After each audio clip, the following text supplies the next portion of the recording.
My name is Theodore James. My daughter-in-law threw me out of the house I built with my own two hands. She never expected me to come back a month later, with a realtor, a for sale sign, and a line of buyers ready to kick her out. Before I continue this story, please do me a favor and let me know where you're watching from in the comments below. And hit that like button and subscribe if you believe that respect is something that must be earned no matter who you are. At 68 years old, I thought I had seen everything. I've built dozens of houses with these two hands, watched them rise from the red Georgia clay to become shelters, to become homes. But I never imagined I'd be standing on the perfectly manicured lawn I'd seated myself 40 years ago, watching my daughter-in-law Amber kick the last box of my few belongings onto the grass. The cardboard box landed with a dull final thud. A silver picture frame flipped out, landing face up. It was my late wife, Vivian, her smile beaming up at the sky, a painful, beautiful reminder of a world that once made sense. "Get out!" Amber's voice was high and sharp like breaking glass. Her face was flushed, not with shame, but with a kind of righteous fury. "You hear me, old man? Get out of here. This is my house now, mine and Kevin's." She waved a piece of paper in her hand, the deed I had foolishly signed over to them last year, waving it like a flag of conquest. My son Kevin stood a few feet behind her on the porch, a tall, slumped shadow of a man shrunk by his own spinelessness. He looked like a boy, caught doing something wrong. His large eyes, his mother's eyes, darting between me and his wife, his mouth opening and closing with no sound coming out. "Amber, honey," he finally managed to whisper. "Don't do this. Where is he going to go? That's not our problem anymore." Amber spun on him, her manicured finger jabbing toward his chest. "Don't you get it, Kevin? This is our chance to finally live our own lives. Without him hovering over us, judging everything we do, sighing every time I buy something nice. I am done. Done. Done." A funny choice of words. She was done living in a house she hadn't paid a penny towards in 3 years. She was done with the meals I cooked, the garden I tended, the checks I quietly wrote to cover her credit card bills whenever Kevin looked too stressed. She turned back to me, her rage now a focused beam. "What are you waiting for?" A written invitation. "Leave. If you are not off this property in 5 minutes, I swear to God I will call the police and have you arrested for trespassing." And that's when it happened. In the middle of her hurricane of screams, in the middle of my son's shameful silence, a strange feeling washed over me. It wasn't pain, it wasn't anger, it was peace. A cold, crystal-clear peace. It was as if a tumor that had been growing in my family for years had finally burst, and though the poison was spreading, at least, now I knew exactly what I was fighting. I looked Amber straight in the eye, my gaze steady, and then I felt the corner of my mouth twitch into a faint smile. A smile whose meaning was known only to me. It was a smile Vivian would have recognized. She used to call it my contractor's smile, the one I'd get when a stubborn client insisted a wall had to be built where a wall could not possibly go, and I knew that eventually the laws of physics would prove me right. My calm seemed to unnerve her more than any shouting match would have. She blinked, her certainty flickering for just a second. "What? What are you smiling at?" I didn't answer her question. Instead, I bent down, picked up Vivian's picture frame, brushed the grass clippings from the glass, and gently slid it into the pocket of my jacket. I looked at Kevin one last time, saw the shame burning in his eyes. I said nothing to him. There was nothing left to say. "All right, Amber," I said, my voice even and devoid of emotion. "If this is what you want." I turned my back on them. I didn't pick up the boxes. I left them scattered on the lawn like tombstones for a life that was now over. I simply started walking down the concrete driveway. I poured myself to the sidewalk where Kevin learned to ride his first bicycle and on down the street. "Just go!" I heard Amber scream behind me, her voice laced with a strange hint of panic, as if she couldn't believe her victory was this easy. "And don't you dare come back!" I didn't look back. I just kept walking, each step a solid, steady beat on the pavement. As her shouting faded behind me, my own internal monologue began clear and cold. "Vivian, you see what they've done to our home. You see what our boy has allowed that woman to become." I walked past the park where I used to push Kevin on the swings. I walked past the ice cream shop where I'd console him after he fell off his bike. The memories didn't hurt. They only sharpened my resolve. Amber. So foolish. So obsessed with the surface of things. I thought about that paper she waved in my face. The deed. Yes, it had her name and Kevin's on it. a gift, a mistake born from a father's blind love. She thought that was the only piece of paper that mattered. She was celebrating her victory far too early, because she never bothered with the other set of papers, the thicker, far more complicated set. The papers she had begged and pleaded for me to sign 2 years ago when she wanted a $75,000 loan to open her failed designer boutique. Her and Kevin's credit was a joke. The bank had laughed them out of the office. But they approved it in a heartbeat when I, Theodore James, with my perfect 820 credit score and 40 years of flawless financial history, agreed to put my name on the line. She waived the deed, but she forgot about the mortgage, more specifically the home equity line of credit. She thought my name on it was just a formality, a guarantee. She didn't understand. In the world of numbers and contracts, a cosigner isn't a bystander. A cosigner is a tethered partner, a soldier tied to the same financial fate. And when one party defaults, the other soldier has every right to seize command and save the ship from sinking. I stopped at the street corner and took one last look back. The house stood proud on its hill, a monument to my life's work. Amber wanted it. Fine, she could have it. But she was going to have it my way. The air in this cheap motel room off I-20 smells of bleach and quiet desperation. It's the complete opposite of the smell of pine, fresh-cut grass, and the faint scent of Vivian's roses that still clings to my clothes. I'm sitting on the edge of a bed with a comforter as thin and stiff as cardboard staring at the blank beige wall. This is the first night in 40 years I haven't slept in the house on Larchmont Hill. The house I drew up on a napkin in some greasy spoon diner with Vivian sitting across from me, her eyes shining as she sketched where the kitchen window should go so it would catch the morning sun. We built it with our own hands.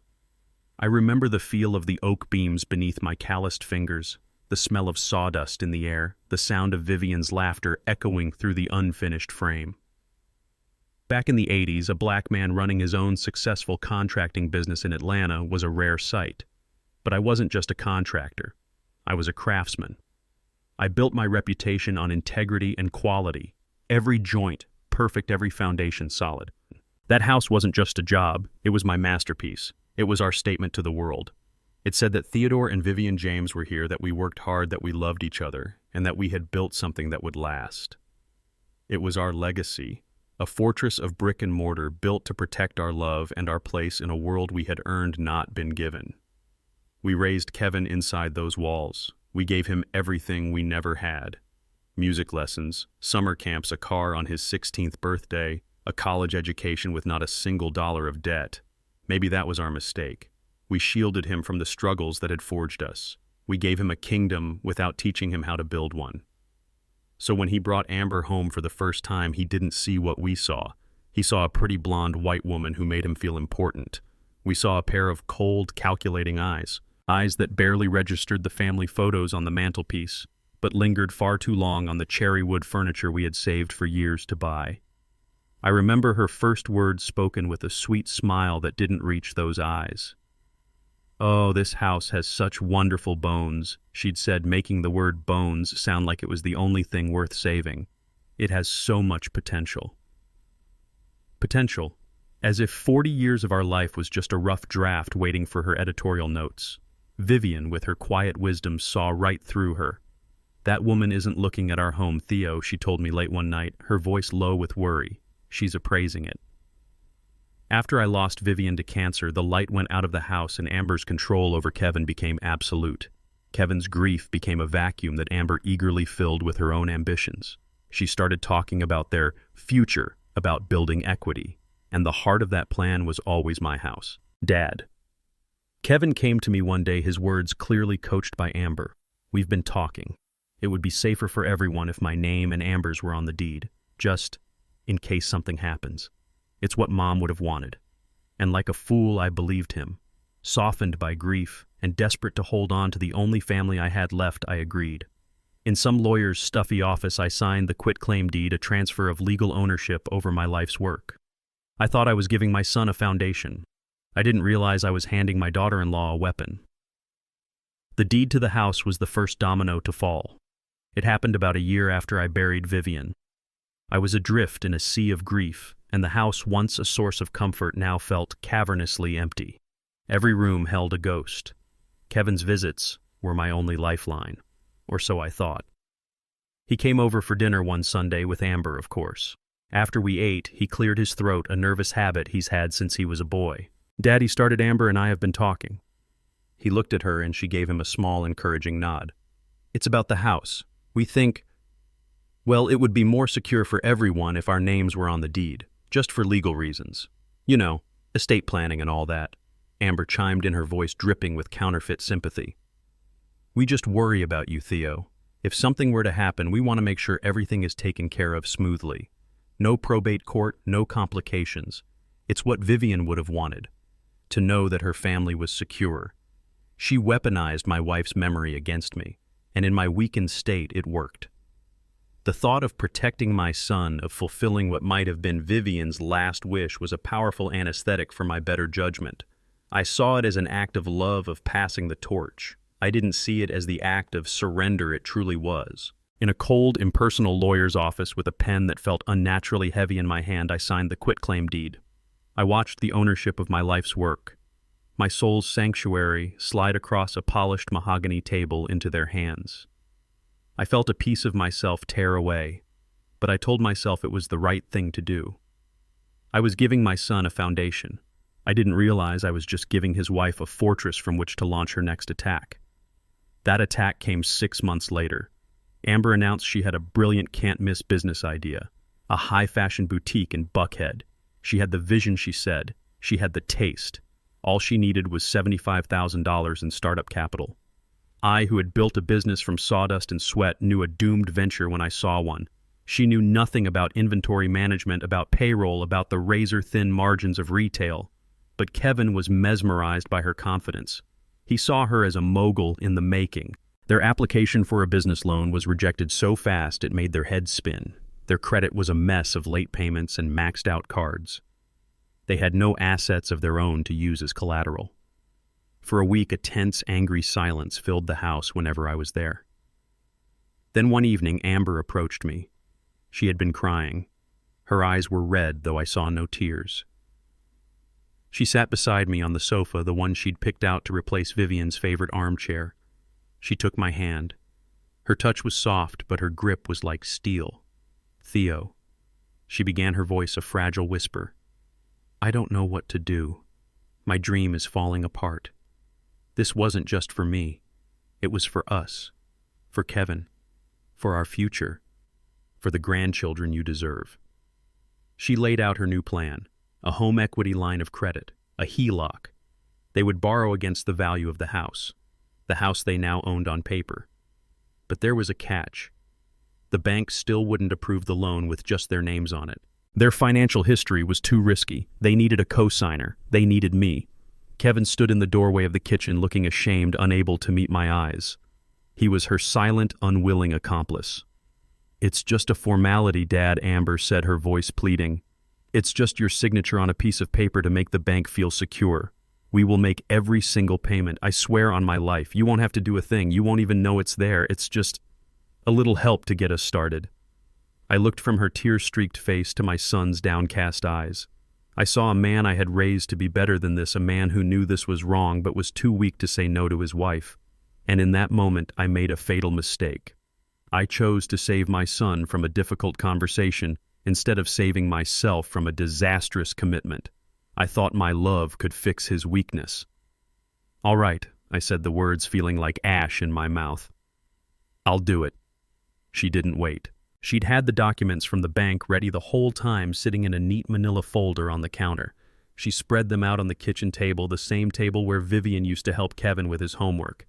Amber's entire demeanor changed. The fragile, crying woman vanished, replaced by a sharp, efficient businesswoman. Her cheerfulness was jarring. "Okay, this is so wonderful, Theo. You're a lifesaver, really. Just sign here. And here," she said, her finger pointing to the signature lines. I remember her thumb was resting on the page, partially covering a dense paragraph of fine print. The paragraph I would later learn that detailed the co-signer's absolute and total liability for the entire debt. The paragraph that gave the co-signer the right to take action to prevent foreclosure in the event of a default. I looked at Kevin. He finally met my gaze, a flicker of something, maybe gratitude, maybe just relief in his eyes. And that was enough for me. I picked up the pen. The scratch of the nib on the thick paper sounded unnaturally loud in the quiet kitchen. It was the sound of a trap being set. With a few strokes of ink, I bound my financial future to their recklessness. I tied my good name to her bad intentions. The moment I lifted the pen, Amber's smile became a tight, triumphant line. "Thank you, Theo," she said, her voice now crisp and businesslike. She gathered the papers with a brisk efficiency, tapping them into a neat stack. "We won't let you down." As she walked out of the room, folder in hand, I was left with a cold, sinking feeling in the pit of my stomach. It was the feeling a builder gets when he looks at a brand new wall and sees a hairline crack already forming in the foundation. I had trusted my son, but I had just handed his wife a wrecking ball. Amber's boutique imploded in less than a year, just as I knew it would. A monument to her vanity, built on a foundation of my credit now reduced to a pile of debt and unsold designer dresses. She never admitted her failure, of course. Admitting fault was not in her nature. Instead, the bitterness of her collapsed dreams seeped back into the house, and she began to resent me for simply being there, a silent witness to her incompetence. My presence was a constant reminder of the favor she had needed, and she couldn't stand it. So she began a new project, the systematic erasure of my wife Vivian from the home we had built together. It started subtly. The warm floral curtains Vivian had sewn for the living room were the first to go, replaced by cold gray blinds. "It's about creating a clean, modern aesthetic," Theo Amber announced, as if our 40 years of comfort and love were just clutter. The solid oak dining table where we had hosted every Thanksgiving dinner of Kevin's life was sold and replaced with a glass and chrome monstrosity that looked like it belonged in a corporate boardroom. "We need to declutter," she'd say. "It's more sophisticated." Then came the photographs. One by one, the pictures of Vivian, of a young Kevin, of our life together vanished from the mantelpiece. In their place appeared abstract art canvases of angry slashes and meaningless colors that Amber had bought online. When I finally confronted her, my voice trembling with a rage I was struggling to contain, she just shrugged. "Oh, I put them in a box in the attic. We can't live in the past, Theo. It's not healthy." Every change was a fresh stab of grief, a new loss of my wife. I felt like I was watching her die all over again, one memory at a time. I'd plead with Kevin, but it was useless. He'd just look at the floor and mumble, "It's her house too now, Dad. We have to compromise." But it was never a compromise. It was a conquest. The final frontier was Vivian's garden. It was her sanctuary, a riot of color and life. Amber let it wither. She complained about the weeds, the thorns on the rose bushes. "I have a vision for this space," she'd say, looking out the window. "A large stone patio, a fire pit, something clean, something we can actually use." She was talking about paving over my wife's soul, and my own son just stood there and nodded. Her vision of a new life for the house culminated in a series of lavish parties. This was her new stage, a way to project the image of success her failed boutique never provided. Our home, once a haven for family and old friends, was now filled with Amber's crowd. They were loud, slick people who smelled of expensive perfume and entitlement. They talked about their portfolios, their vacations to Martha's Vineyard, their children's Ivy League applications. They were a tribe I didn't belong to, speaking a language of casual wealth I didn't understand. And in my own home, I was made to feel like an intruder. I remember one party in particular. It was a warm summer evening. The house was overflowing with these strangers. The air was thick with their artificial laughter. I was sitting in the corner of the living room, in the one original armchair Amber hadn't gotten around to replacing yet, feeling completely invisible. A man with a pink polo shirt and a smug smile, a man Amber had introduced as Chad, noticed me. He sauntered over, a glass of champagne in his hand. He looked down at me. "So you're Kevin's dad?" he asked, his tone a mixture of surprise and condescension. "Amber mentioned you were staying here."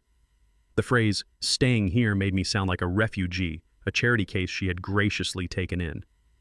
"This is my home," I said, my voice quiet but firm. "I built it." Chad's eyebrows shot up in genuine surprise. He let out a low whistle. "You're kidding. You built this place yourself. Good for you." He said it the way you'd praise a child for a finger painting. He looked around the room at the high ceilings and the custom woodwork. "Must be incredible for you seeing your son do so well. I mean, from your beginnings to have him in the corporate world in a house like this. It's the American dream, isn't it?" His words were a masterclass in subtle racism. He had in one smooth monologue dismissed my life's work as a humble beginning and positioned my son's desk job as the pinnacle of achievement.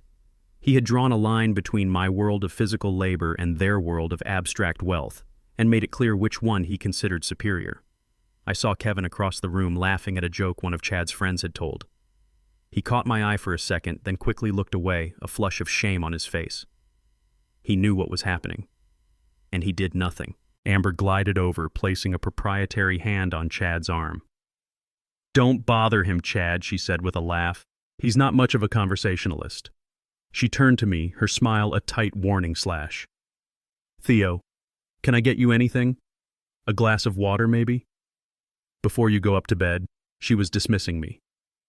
In front of her friends in the middle of my own living room, she was treating me like a child who was past his bedtime. The humiliation was a physical thing, a hot, suffocating weight in my chest. I looked at the faces around me, saw their polite, empty smiles, their curious, pitying glances. In their eyes, I wasn't the patriarch of the family, the man who had built the very ground they stood on. I was just a relic, an inconvenient, out-of-place piece of the past that was cluttering up Amber's beautiful modern future. I stood up, my knees cracking in protest. "No thank you, Amber," I said, my voice dangerously calm. "I think I will call it a night." I walked out of the room. I didn't look at Kevin. I couldn't bear to see the cowardice in his eyes. As I walked up the stairs, the sound of their party, their laughter echoed behind me. It was the sound of my own irrelevance. I closed the door to my bedroom, but I couldn't shut out the noise. I was a prisoner in my own home, and I realized with a chilling certainty that this was no longer just about a house. It was about my soul. And if I didn't fight back, there wouldn't be anything left of it for them to take. The first sign of trouble arrived in a plain windowed envelope from the bank. It was a polite automated letter, a gentle nudge reminding us that the HELOC payment was 5 days past due. I've balanced a checkbook my entire life. I've never been late on a payment for anything. Seeing that notice sent a small cold knot of anxiety into my gut. I found Amber in the kitchen scrolling through her phone. "Amber," I said, holding out the letter, "I think there's been some kind of mistake with the bank." She glanced at it without even taking it from my hand, a look of pure annoyance on her face. "Oh, it's just an administrative error. I set up autopay. Their system must be lagging. I'll handle it." She waved her hand dismissively, her eyes already back on the glowing screen. I wanted to believe her. But a week later, another letter came. This one wasn't as polite. The words, "payment overdue," were printed in bold red ink. The knot in my stomach tightened. I approached Kevin this time, hoping to find an ally in reason. "Son," I said, showing him the notice. "This is the second one. Are you sure everything is all right?" He wouldn't meet my eyes. He just shrugged, stuffing his hands in his pockets. "Amber's on top of it, Dad. She said she's handling it. Don't worry." He was choosing willful ignorance over confrontation. He was choosing his wife's flimsy lies over his father's lifetime of financial prudence. The letters kept coming after that, each one more aggressive than the last. Second notice. Final warning before action. They were no longer friendly reminders. They were threats. Every time I brought one up, Amber's annoyance grew into outright hostility. "Are you going through our mail now, Theo?" she snapped one afternoon when I placed another red-stamped envelope on the counter. "This is our business. I told you I handled it. Stop hovering over me like I'm a child." "I'm hovering because my name is on that loan too, Amber," I reminded her, my voice low and steady. "If you default, I default."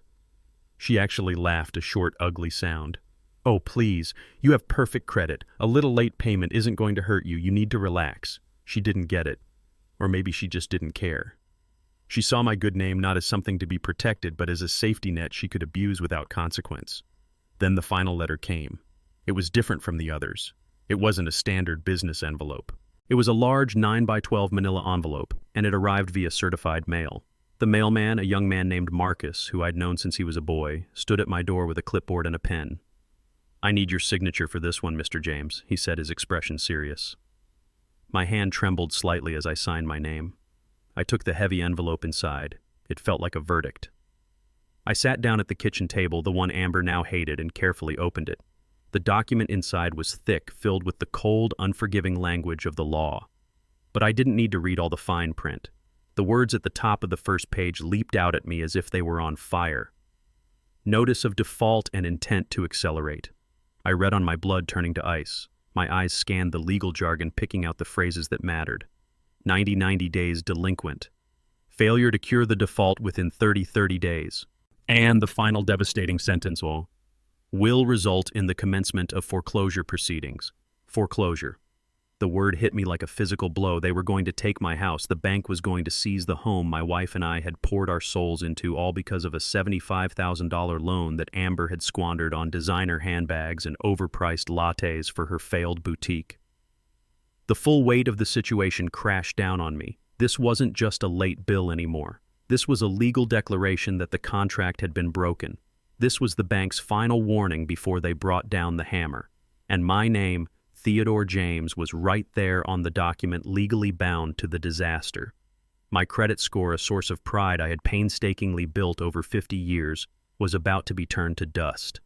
The home Vivian loved was about to be auctioned off on the courthouse steps. This was no longer about Amber's disrespect or Kevin's weakness. This was a 5-alarm fire, and she had been lying to me the whole time, telling me there wasn't even any smoke. The patience I had held on to, the hope that they would do the right thing, it all evaporated in that moment. It was replaced by a cold, hard certainty. I slowly folded the letter, my hands no longer trembling with fear, but steady with resolve. This was the evidence. This was the weapon. This was the end of my silence. I stood up from the kitchen table, the notice of default clutched in my hand like a declaration of war, and I went to find my son and his wife. The conversation we were about to have would be their last chance, and I already knew they were going to fail the test. I didn't call a lawyer. The law felt too cold, too impersonal for a wound this deep. I needed someone who understood that this wasn't just about property lines and legal clauses. This was about legacy. It was about the soul of a community. So I called Monique Rollins. I've known her since she was a little girl with pigtails running around my construction sites while her father, my best friend Franklin, helped me frame a new house. Franklin and I came up together, two black men with nothing but calloused hands and a belief that we could build a better world for our children. He was gone now, but his daughter was a firecracker. She'd taken the lessons of hard work her father taught her and forged them into a thriving real estate empire right here in Atlanta. She was sharp, successful, and most importantly, she understood the value of a home built from the ground up. Her office was in a sleek glass tower downtown, a world away from the sawdust and sweat of my life. But when she came out to the lobby to greet me, her hug was as warm and genuine as her father's had always been. "Uncle Theo," she said, her professional smile instantly replaced by real concern as she saw the look on my face. "What's wrong? You look like you've seen a ghost." "Worse," I said, my voice heavy. "I think I'm about to become one." In her glass-walled conference room, I laid the story out on her polished table. I didn't editorialize. I just gave her the facts, my voice flat and tired. And then I laid out the documents one by one like exhibits in a trial. First, the quitclaim deed with Kevin and Amber's names typed neatly beside mine. Second, the thick, intimidating HELOC agreement with my signature scrawled at the bottom of the co-signer line. And last, the notice of default, which I placed in the center of the table like a tombstone. Monique listened in silence, her warm, welcoming demeanor slowly dissolving, replaced by a focused, professional intensity. She picked up the HELOC agreement, her eyes as sharp as her father's had been scanning the dense paragraphs. She read the notice of default, her lips tightening into a thin, angry line. She leaned back in her chair, her gaze distant for a moment, fitting the pieces together in her mind. When she finally looked at me, her eyes were blazing. "Uncle Theo," she said, her voice low and dangerous. "She played you. She played you perfectly. This is a classic asset stripping maneuver. It's disgusting. She got you to hand over the asset, the deed, out of love. Then she leveraged that asset to create a massive liability, the loan, for her own selfish project. And the truly diabolical part is that she legally shackled you to that liability. She tapped a perfectly manicured finger on the notice of default. She thinks this letter is her victory. She thinks that by defaulting, the worst that can happen is that your credit gets ruined and maybe, just maybe, you'd be forced to sell your retirement assets to pay it off for them. She thinks she has you trapped." I just nodded, the weight of it all pressing down on me. "But she made one mistake," Monique continued, a predatory gleam now in her eyes. "The same mistake so many of these people make. They see men like you and my dad, men who built this city, as simple, as relics from a bygone era. They don't understand that the same hands that can frame a house can also dismantle one piece by piece. She stood up and began to pace the energy in the room, shifting from despair to strategy. This isn't just about your house, Uncle Theo. I see this every day. A new generation or people from outside our community moving in. They see legacy homes like yours, homes that Black families poured their entire lives into, and they don't see history. They see a dollar sign. They see an undervalued property in a gentrifying neighborhood. They see a tear down. Amber isn't just disrespecting you. She's trying to erase a piece of our community's history for a quick profit and a bigger patio. Her words resonated deep in my soul. She understood. She wasn't just a realtor looking at a commission. She was Franklin's daughter fighting to protect her father's world.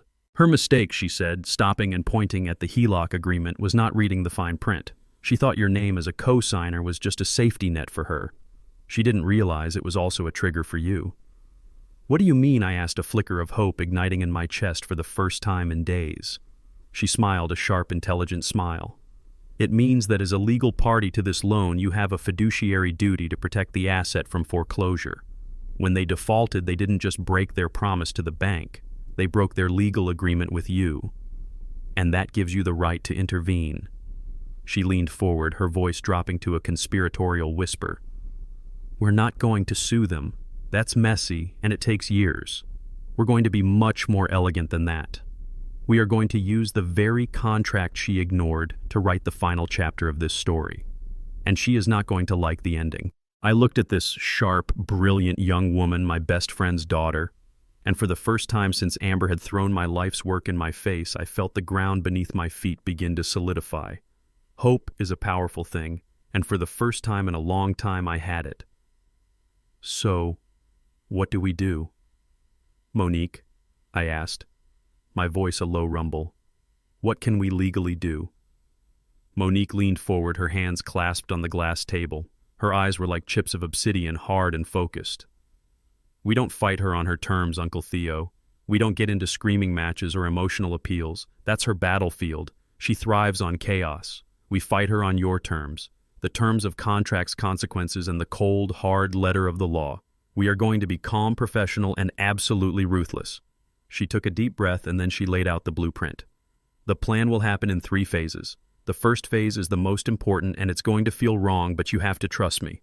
Tomorrow morning you are going to walk into that bank, you are going to take a substantial amount of your hard-earned savings, and you are going to write a check to pay the full 90-plus days of arrears on that HELOC. You are going to bring that loan completely current.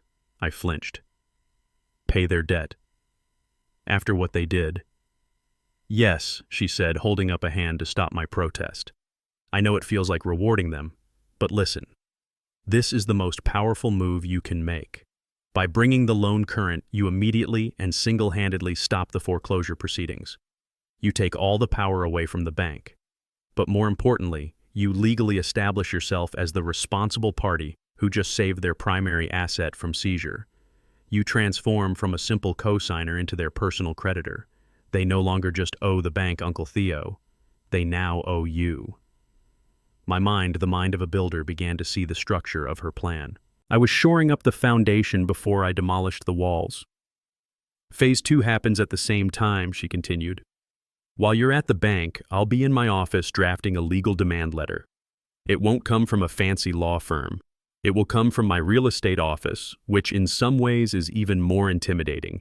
It will be sent via certified mail to Kevin and Amber James at your home address, requiring their signatures upon receipt. And what does this letter say? I asked. It will state 2 things with crystal clarity. First, it will formally document that they were in a state of default on their loan obligation and that you, Theodore James, as the co-signer, were forced to cure that default in the amount of whatever the total is, let's say $12,000, to protect your joint financial interests and prevent foreclosure.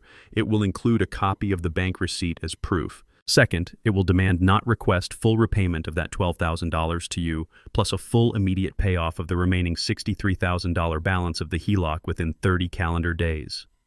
I stared at her. But they don't have that kind of money, Monique. They can't pay it. That's why we're in this mess. A slow, dangerous smile spread across her face. I know, Uncle Theo. And that's the entire point. That's the trigger for phase 3. The letter will contain one final beautiful clause.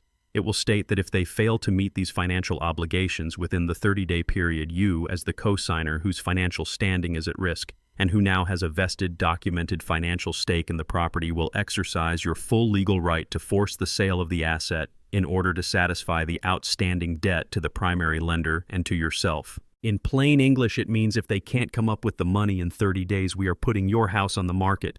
It was breathtaking. It was elegant. It was brutal. It was a perfect, inescapable trap constructed from the pieces of their own greed and irresponsibility. She saw the understanding dawn on my face. She used the house to get the loan, she said softly. We will use the loan to take back control of the house. It's clean, it's legal, and it is based entirely on the contract she was too arrogant and too foolish to ever read. She built her little kingdom on a foundation of your good name, Uncle Theo. We're about to show her what happens when the foundation decides it has had enough. I leaned back in the chair, a slow breath escaping my lips. For weeks I had felt like a ghost in my own life, a powerless, heartbroken old man. But now, sitting in this office with this brilliant young woman, I felt something else entirely. I felt like a builder again. Monique hadn't just given me a legal strategy, she had handed me a blueprint. And now it was time to get to work. Monique handled the next part. She drafted a demand letter that was a masterpiece of polite professional lethality. It was printed on her firm's expensive letterhead and sent via certified mail, a detail she insisted upon. We need a record that they received it, she'd said. We need to prove they were warned. I later imagined the scene when that letter arrived, a scene Kevin would eventually describe to me in a flood of regretful tears. The mail carrier stood at the door holding the crisp envelope and a clipboard. Kevin signed for it, his hand hesitating. He told me he felt a jolt of pure dread, the feeling that he was signing for his own doom. He opened it in the kitchen, his hands trembling as he read Monique's carefully crafted words. He saw the copy of the bank receipt showing the thousands of dollars I had paid to save the house. He saw the demand for full repayment. He saw the final, terrifying clause about forcing a sale. "Amber," he said, his voice barely a whisper. "You need to see this. It's serious." She snatched the letter from his hand. He watched her scan the pages, a flicker of shock in her eyes, quickly replaced by a wave of pure, contemptuous arrogance. Then she started to laugh. It wasn't a sound of amusement. It was a sharp, ugly, dismissive sound. "Sell the house?" she scoffed, looking at Kevin as if he were a fool. Is he an idiot? Is his little realtor friend an idiot? He can't sell this house. Our names are on the deed. It is legally, physically our house. But the loan, Kevin stammered. He co-signed. So what? She snapped back. He's just trying to scare us. This is pathetic, Kevin. A bluff. A desperate little power play from a lonely old man who is angry we kicked him out. He thinks this will scare us into letting him come crawling back. She shook her head, a smug smirk on her face. He has no power here. None. And to prove her point, to demonstrate her absolute and total control, she took the legal document, the final warning, the lifeline that could have saved them, and she tore it in half. Then she tore it again. And again. She ripped it into tiny confetti-like pieces and let them flutter from her fingertips into the kitchen trash can. There, she said, brushing her hands together as if finishing a chore. Problem solved. Now stop worrying. He'll get over it. After that, there was only silence. Monique and I had the delivery confirmation. We knew they had received the warning. And then we waited. For 30 days, the phone never rang. There were no panicked calls from Kevin, no angry messages from Amber, just a profound, arrogant silence. They were so certain of their ownership, so confident in my powerlessness, that they didn't even bother to respond. Every day that passed was another brick they laid in the wall of their own prison. They thought their silence was a show of strength. In reality, it was them walking step by deliberate step into the kill zone. They had no idea that on the 31st day, the storm we had been quietly gathering was about to break right over their heads. The 31st day dawned bright and clear, a perfect Saturday. Monique later told me exactly how it all went down. Amber was in the kitchen sipping a mimosa, talking loudly on her phone to one of her friends about her plans to tear out Vivian's garden and install a saltwater pool. Kevin was reading the news on his tablet, a picture of domestic bliss built on a foundation of lies. They were comfortable. They were secure. They believed they had won. Their victory was so complete, so absolute in their minds, that they never saw the sleek black SUV that pulled up to the curb. Monique didn't rush. She got out of her car, dressed in a sharp professional blazer, and walked to the back. With a calm, deliberate motion, she lifted out a large wooden post with a sign attached. It was a beautiful sign, crisp and clean, with her firm's elegant logo and her own smiling, confident face under the bold, unmissable words, "For sale." She walked onto the lawn, the grass I had spent decades tending, and chose a spot right in the center, a spot no one could possibly miss from the street. From a canvas bag, she produced a small mallet, and then she began to hammer. The sound, sharp and rhythmic, cut through the quiet morning air. Thwack! Thwack! Thwack! Each strike was a punctuation mark at the end of their long, arrogant sentence. Amber stopped talking mid-sentence. Kevin looked up from his tablet. They stared through the large bay window, their expressions shifting from mild curiosity to confusion, to a dawning, horrified disbelief. Amber threw her phone on the counter and stormed out the front door, her bare feet slapping against the stone walkway. Kevin stumbled out behind her, his face pale and slack with shock. "What in the hell do you think you're doing?" Amber shrieked, her voice cracking with fury as she marched toward Monique. Monique didn't even flinch. She gave the post one last firm tap with the mallet, ensuring it was perfectly straight, before turning to face Amber with a calm, unruffled smile. "Good morning, Amber," she said, her voice as smooth as glass. "I'm just preparing for the open house. It starts in 30 minutes. "Get off my property!" Amber screamed, her face turning a blotchy red. "You are trespassing. I am calling the police right now." Monique simply crossed her arms, her smile never wavering. "Please do," she said politely. "I've already given a courtesy call to the local precinct to inform them that we might have a small civil issue here today while a legally sanctioned property showing is taking place. I've already forwarded them a copy of Mr. James's demand letter and a summary of his legal rights as the co-signer on a defaulted loan. I'm sure they'll find the situation very educational. In fact, I have Officer Miller's direct number right here if you'd like to speak with him yourself." Amber froze her hand, hovering over the phone in her pocket. The casual, calculated mention of the police, the officer's name, the legal documents, it was a strategic masterstroke. It showed her that Monique wasn't just reacting. She had been planning this for weeks. She was 3 steps ahead. "This is my house," Amber finally sputtered, falling back on her one pathetic line of defense. She jabbed a finger toward the front door. "I have the deed. My name is on the deed. You and that pathetic old man can't do this." Monique's polite smile finally faded, replaced by a look of clinical, condescending pity. She took a step forward, her voice dropping, becoming sharp and clear, dissecting Amber's entire worldview with the precision of a surgeon. "You keep talking about the deed, Amber. And you're right, your name is on it. Congratulations, you own the title, but the deed doesn't pay the bills. The mortgage does. And a mortgage is a contract you violated the moment you stopped making payments." Kevin, who had been standing there silently, finally found his voice. "Amber, maybe we should just listen." "You shut up, Kevin." She wheeled on him, her eyes blazing with fury. "I've got this." She turned back to Monique. "We had an arrangement with him. This is a family matter." "It stopped being a family matter," Monique countered, her voice cutting through Amber's tirade like a razor, "the moment you defaulted on a $75,000 loan that was secured not just by this house, but by the good name and the 40-year financial history of Theodore James.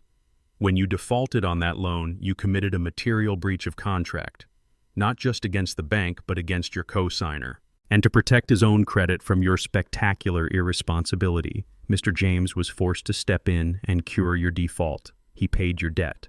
And that action, under the very terms of the agreement you clearly never bothered to read, gives him the full legal standing to compel the sale of this asset to recoup his funds and satisfy the lender.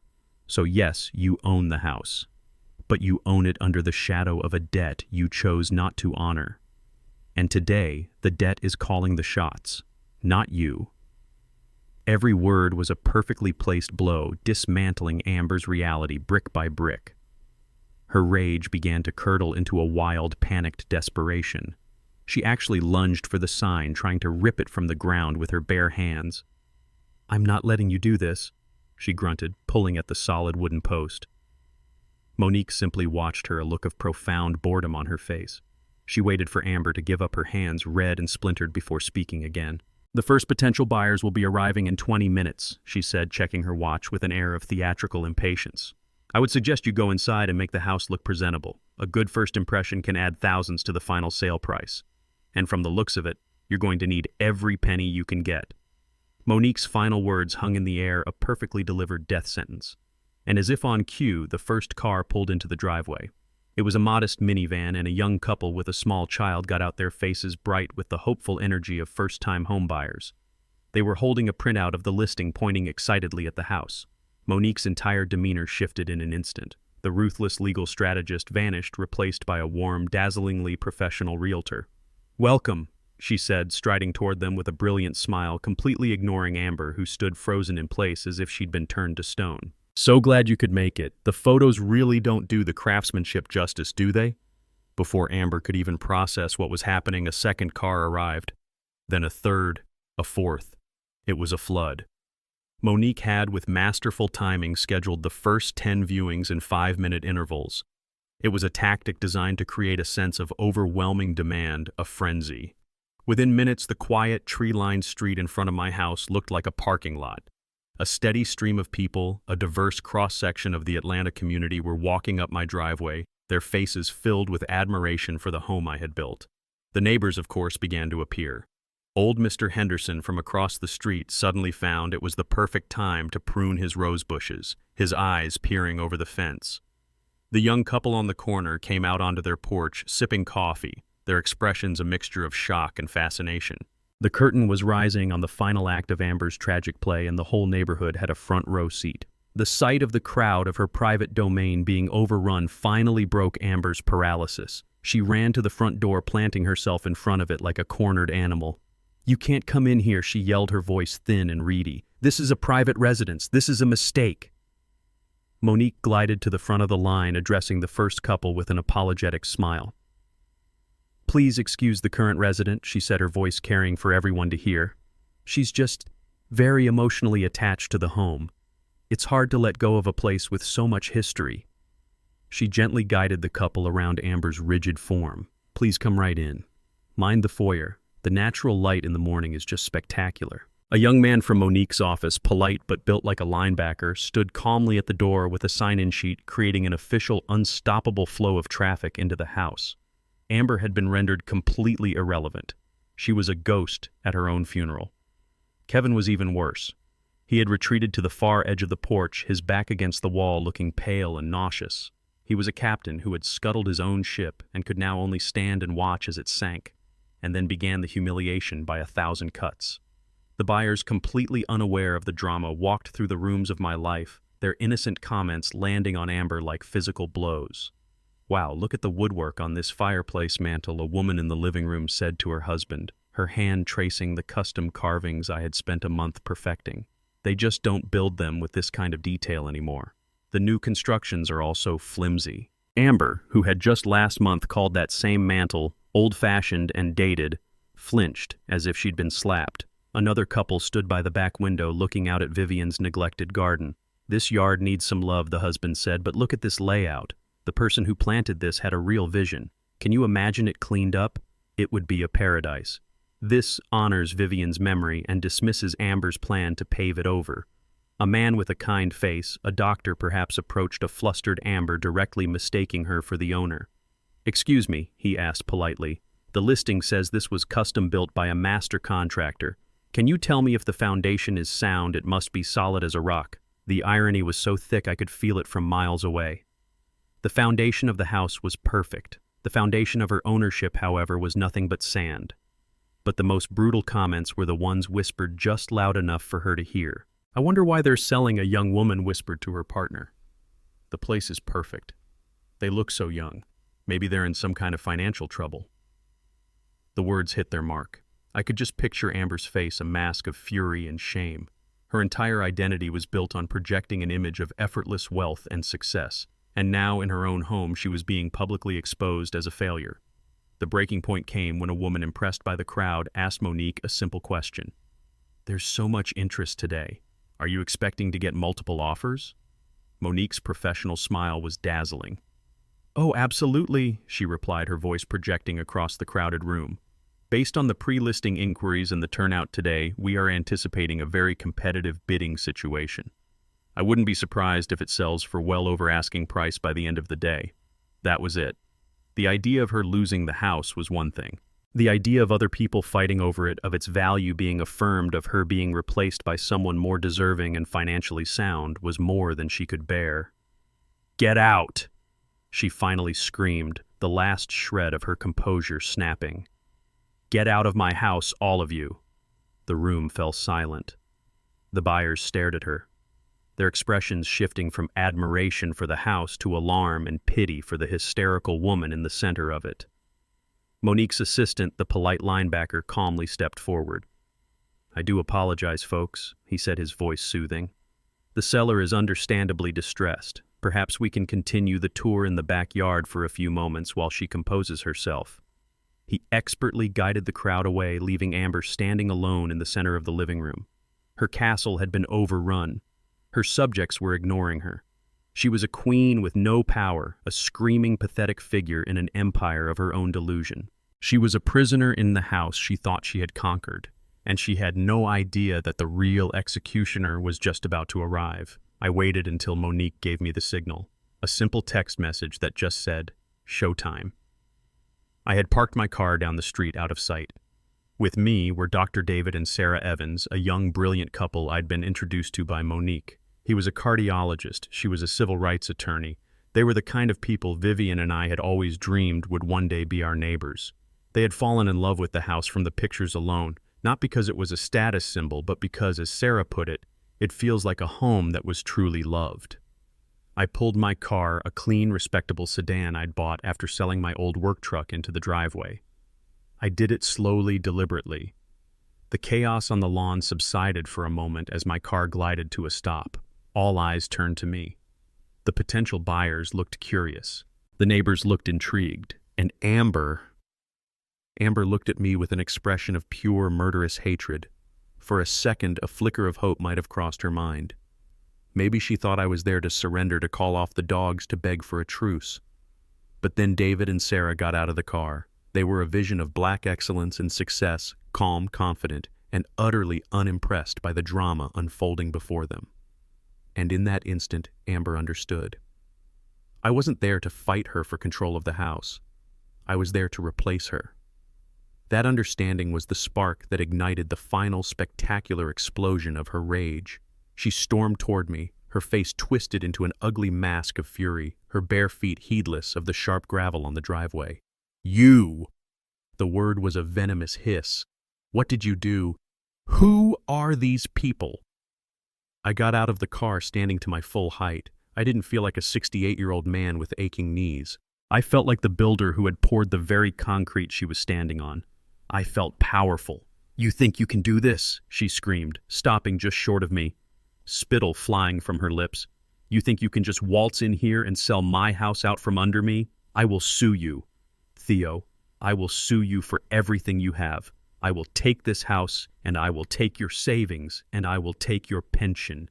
You will die with nothing, you pathetic, lonely old man." She then turned her fury on David and Sarah, who stood by the car watching her with a sort of detached, clinical pity. "And you need to leave. This property is not for sale. This man is a liar. He's senile. He has no idea what he's doing." Sarah, the attorney, simply raised an elegant eyebrow, completely unbothered. David looked at me, not for reassurance, but for his cue, his expression calm and trusting. I ignored Amber's tirade. Yelling back at her would be like wrestling with a pig. You both get dirty and the pig likes it. Instead, I turned to my guests, my voice calm and steady, a deliberate counterpoint to her chaotic shrieking. "David, Sarah, I do apologize for the disturbance," I said, my voice carrying clearly across the lawn. "The current resident seems to be having some difficulty accepting the reality of the situation. Please don't let it trouble you." The phrase "the current resident" hit Amber with the force of a physical blow. It demoted her instantly from a queen in her castle to a temporary tenant on the verge of eviction. Her mouth opened, but for a moment no sound came out. I continued my gaze, moving to the house, to the living room window. The afternoon sun in that room is something my wife Vivian always loved. It fills the whole space with this warm, golden light. I think you'll enjoy it. I was talking to them as if she wasn't even there. I was passing the torch of my home's legacy right in front of her, rendering her completely and utterly irrelevant. The public humiliation, the loss of control was so absolute that she looked like she might physically shatter. Kevin, who had been a statue of dread on the porch, finally stumbled forward. "Dad, please, don't do this," he whimpered. I looked at my son, not with anger, but with a profound, aching sadness. This was a mess of his own, making a consequence of his own weakness. "I am not doing this, Kevin," I said, my voice firm but not unkind. "You and Amber did this. You did this the day you decided my love was a commodity to be exploited. You did this the day you defaulted on your promise. I am just cleaning up the mess." Finally, I turned my attention to Monique, who had been standing by the front door, a quiet, powerful observer to the entire scene. She had waited for her cue, and now I gave it to her. "Monique," I said, my voice resonating with a final, unshakable authority, "I think it's time you explained the final details of the contract to Mrs. James. Perhaps you could be very clear this time so there are no more misunderstandings." Monique's name, spoken with my authority, seemed to hang in the air for a moment. All the chaos, all the shouting, all the frantic energy on the lawn just stopped. Every eye, the buyers, the neighbors, David and Sarah, Kevin, and a finally silent Amber, all turned to this calm, composed woman in the sharp blue blazer. The stage was hers, and she took it. She took a slow, deliberate step forward, her gaze fixed on Amber. Her voice wasn't loud, but it was so clear and so precise that it cut through the air like a diamond cutting glass, and every single person on that lawn heard every single word. "Amber," she began, her tone that of a patient teacher explaining a simple concept to a child who refuses to understand. "You seem to be operating under a fundamental misunderstanding. You keep holding up your deed as if it's a royal decree. So let me be very clear for you and for everyone here. A deed signifies ownership that is true, but the ownership of any property that is leveraged with a loan is always subordinate to the terms of that loan. The bank, the lender, always holds the superior claim. The deed is the throne, Amber, but the mortgage is the guillotine that hangs over it. And you," she continued, taking another step, "have been sharpening that blade for months. When you and Kevin stopped paying the $75,000 home equity line of credit you took out against this house, you didn't just miss a payment. You committed a material breach of a legally binding contract. But the real genius of your plan and the source of your downfall is that you tied Mr. Theodore James to that breach. You thought his perfect credit was your personal shield. You were wrong. His name on that loan as a co-signer made him a full legal partner in your debt. His immaculate financial history made him the primary target for the bank when you failed to pay. You didn't just risk your own future. You gambled with his. To prevent the bank from foreclosing on this property, the home his wife died in, and to protect the credit score he spent 50 years building from your recklessness, Mr. James was legally entitled and morally obligated to intervene and cure your default. He paid your debt, he cleaned up your mess, and the moment his check cleared, the entire power dynamic of this situation shifted. Monique paused, letting the weight of that statement sink in. According to the very contract you signed, but never read his action, gives him the full, unassailable legal right to compel the sale of this asset to satisfy the lender and to be reimbursed for the funds he expended on your behalf. He is not asking for your permission to sell this house. He is enforcing his contractual right to do so. The law is not on your side, the contract is not on your side, time is not on your side. In fact, you have no more cards to play. So here are your options, and I want you to listen very carefully. Option A, you and Kevin cooperate with this sale. You allow these good people to tour the home in peace. You sign the papers when the time comes. After the bank is paid and Mr. James is reimbursed, any small amount of equity that remains will be yours. Option B, you continue to fight. The sale will be forced through the courts. The bank's foreclosure action will proceed. You will be evicted by the sheriff. Your credit will be so thoroughly obliterated that you won't be able to get a library card, and you will walk away from this with absolutely positively nothing. The choice is yours. But I want to be perfectly clear. Either way, you are leaving this house. The finality of her words was absolute. It was a checkmate delivered in plain, simple English. The air went out of Amber. Her whole body seemed to deflate. And in that moment of stunned silence, the sound of my son Kevin finally breaking was like a gunshot. He turned to his wife. his face a mess of tears and dawning horrified understanding. "I told you, Amber," he choked out his voice, a ragged sob. "I told you we should have listened. I told you we couldn't afford it. You did this. You promised me it was fine. You promised me you were handling it. You ruined us. You ruined me." His accusation, the first time he had ever truly stood up to her, was the blow that shattered her completely. All the fight, all the arrogance, all the vicious, snarling rage just vanished. It was replaced by a vast, empty void. She looked around, her eyes wide and unseeing, at the faces of the strangers in her living room, at the pitying looks of the neighbors on their lawns, at the husband who now looked at her with pure hatred. She had built her entire world on a foundation of lies, and Monique had just pulled the cornerstone out. She didn't scream, she didn't cry, she just stood there, her face the color of chalk, a living statue of broken pride. The confident queen was gone. All that was left was a pathetic, defeated woman who had overplayed her hand and lost everything. I watched my son sob, and I watched the woman who had caused all this pain crumble into nothing, and I felt no joy. I felt no triumph. I just felt a profound, heavy sadness for the wreckage they had made of their lives. Monique let the silence hang for a moment longer. Then she turned to the stunned crowd of buyers, her voice once again bright and professional, as if the entire brutal domestic drama had never happened. Now she said with a brilliant smile, "If there are no further interruptions, I'd be happy to answer any questions about the local school district and the property taxes." 6 months have passed since that day on the lawn, the day the foundation of my family finally crumbled so that something new could be built in its place. I'm writing this from the balcony of my new condominium overlooking Piedmont Park. The air is clean up here. The space is smaller than the house on Larchmont Hill, but my life feels bigger. The walls are filled with my things, with Vivian's photographs displayed proudly on every surface. It is a quiet place, a peaceful place. It is a home, not a battlefield. The house sold, of course. It sold that very day to David and Sarah, the young couple who had stood by my side. They paid the full asking price in cash.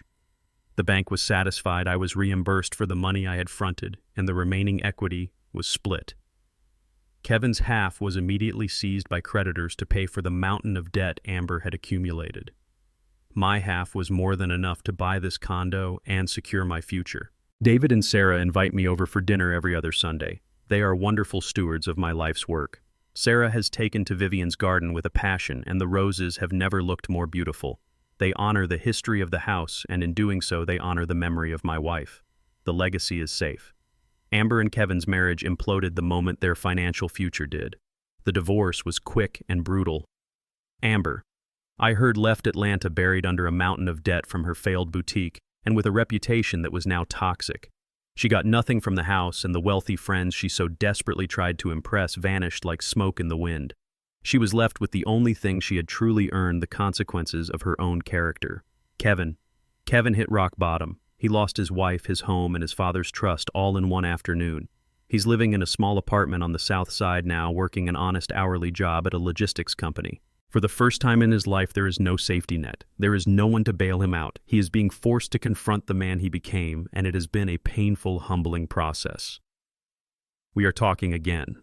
The calls are awkward, stilted, but they are real.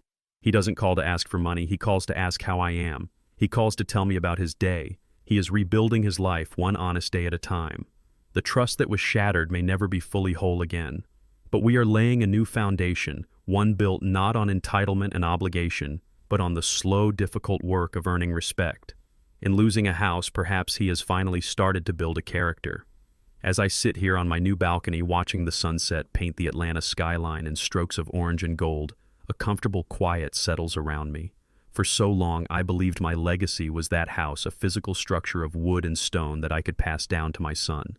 I was a builder after all. I spent my entire life thinking that the strongest foundations were made of concrete and steel, believing that permanence was something you could measure in square feet. But I was wrong. The ordeal with my son and his wife was the most painful lesson of my life, but it was also the most profound. It forced me to understand what Vivian had known all along.